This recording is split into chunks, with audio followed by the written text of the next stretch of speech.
கள்ள நோட்டு அடிச்சதா இருக்கட்டும், அவங்க உணவுப் பொருட்களை கலப்படம் பண்ண வச்சு அவங்கள வாழ்வாதாரத்தை உயர்த்திக்கிட்ட இன்னைக்கு மிகப்பெரிய கோடீஸ்வரர்களாக இருக்கு.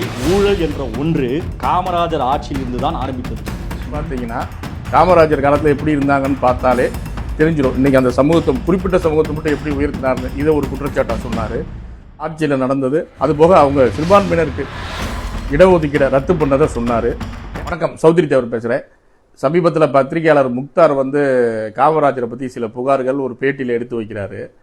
அந்த பேட்டியில் எடுத்து வச்ச புகார்கள் அனைத்துமே கள்ள நோட்டு அடிச்சதாக இருக்கட்டும், அவங்க குறிப்பாக நாடார் சமூகத்தை உணவுப் பொருட்களை கலப்படம் பண்ண வச்சு அவங்கள வாழ்வாதாரத்தை உயர்த்திக்கிட்ட இன்னைக்கு மிகப்பெரிய கோடீஸ்வரர்களாக இருக்கும் நாடார்கள்லாம் எடுத்து அன்னைக்கு பார்த்தீங்கன்னா காமராஜர் காலத்தில் எப்படி இருந்தாங்கன்னு பார்த்தாலே தெரிஞ்சிடும். இன்னைக்கு அந்த சமூகத்தை, குறிப்பிட்ட சமூகத்தை மட்டும் எப்படி உயர்த்தினார்னு இதை ஒரு குற்றச்சாட்டாக சொன்னார்.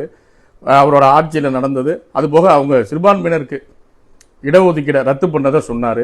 ஏன்னா அவர் சிறுபான்மையினருக்கு இன்னைக்கு அவர் சிறுபான்மையினருக்கு குரல் கொடுத்துருப்பான்னு தான் சொல்கிறேன். முக்தார் இந்நேரம் முக்தார் முன்னாடி இவ்வளோ தூரம் முக்தாரை மிரட்டுறாங்க, வீட்டை முற்றுகையிடுவேன், அவரை அலுவலகத்தை முற்றுகையிடுவேன், ரவுடிசம் பண்ணுறாங்க, ஜாதி பேரை சொல்லி சிலர். நான் மொத்தமாக அந்த சமூகத்தை சொல்ல. ஆனால் இன்ன வரைக்கும் சிறுபான்மையினர் ஏன் நீங்கள் முக்தாருக்கு சப்போர்ட் பண்ணல? அவர் இடஒதுக்கீடு இந்நேரம் உங்களுக்கு அந்த இடஒதுக்கீடு ரத்து பண்ணலைன்னா இத்தனை வருஷத்தில் இன்னைக்கு இஸ்லாமியர்கள் எத்தனை உயர் பதவியில் இருந்திருப்பீங்க, எத்தனை இதில் இன்னைக்கு அந்த இஸ்லாமிய சமூகம் இன்னைக்கு எந்த அளவுக்கு முன்னேறி இருக்கும். இதுக்கு குரல் கொடுத்தார் முக்தார். இந்நேரம் இஸ்லாமிய சமூகம் முக்தார் பின்னால் நின்றுக்கணும். ஆனால் நான் இந்த குற்றச்சாட்டு பூரா உண்மை. ஏன் தேவர் இந்த குற்றச்சாட்டுகளை பூரா மேடையில் பேசியிருக்காரு.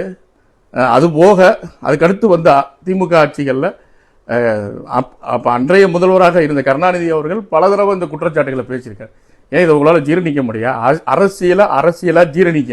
அப்படி இல்லையா முக்தார் கூட போய் உட்காந்து வாதிடுங்க, இல்லையா நீதிமன்றத்தை நாடுங்க, சட்டப்படி எது வேணா செய்யுங்க. நீ வீட்டுக்கு விட மிரட்டுறீங்களா? வீட்டுக்கு முற்றுகையிடுவோம், அலுவலகத்தை முற்றுகையிடலாம், எவ்வளோ பெரிய தவறு. ஒரு அரசியலில் ஜீரணிக்க முடியலையா? கள்ள நோட்டு அடித்தது உண்மையிலே காமராஜர் காலத்தில் அன்னைக்கு, அதாவது இப்போ சொல்லுவாங்க எப்படின்னா, இப்போ திமுக இருக்கட்டும், இன்னைக்கு மந்திரிகளை குற்றம் சாட்டுறீங்க.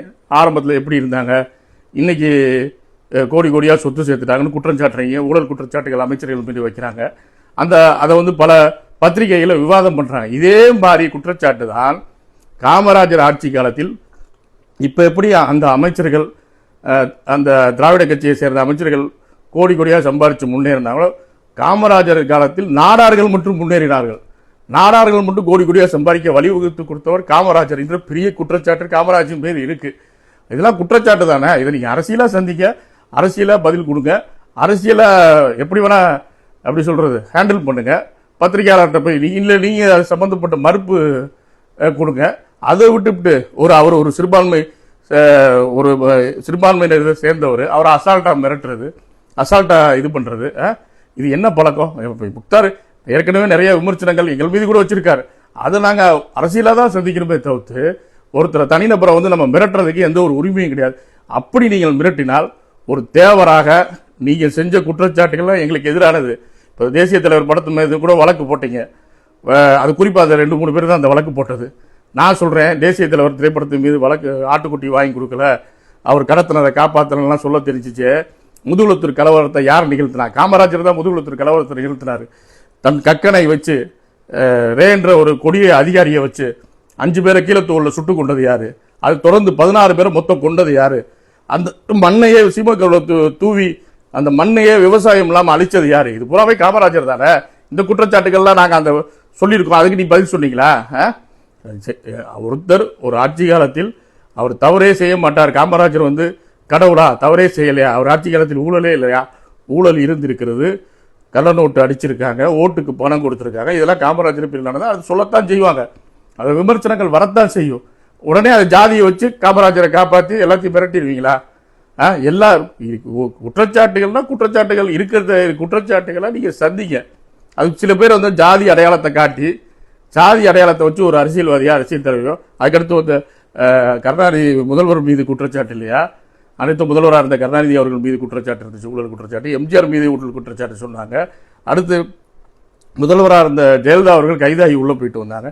எந்த அரசியல்வாதியாக இருக்கட்டும், எந்த முதல்வராக இருக்கட்டும், இன்னைக்கு இந்திய தேசிய அரசியலே பாருங்க, யார் மேல ஊழல் குற்றச்சாட்டு இல்லை, எல்லாரும் ஊழல் குற்றச்சாட்டு இருக்கத்தான் செய்யுது. நீங்க மட்டும் ஜாதியை வச்சு ஊழல் குற்றச்சாட்டை காப்பாற்றி முக்தார் என்ற ஒரு பத்திரிகையாளரை மிரட்டி நீங்க சாதிக்கலாம்னு நினைச்சீங்கன்னா, இன்னைக்கு சௌத்ரி தேவர் முக்தார் பின்னாடி நிற்கிறேன்.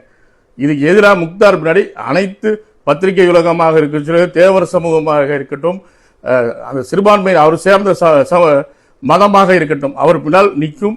அது கண்டிப்பா உங்களுக்கு இடைஞ்சலை தரும். உங்கள் சார்ந்த நாடார் சமூக பெரியவர்களே உங்களை கண்டிக்கிற நிலைக்கு ஆளாக்குவீங்க. இந்த மாதிரி சில்லறத்தனமான செயல்களை விட்டுட்டு அரசியலா சந்திங்கன்னு சொல்லி விடைபெறுகிறேன். நன்றி, வணக்கம்.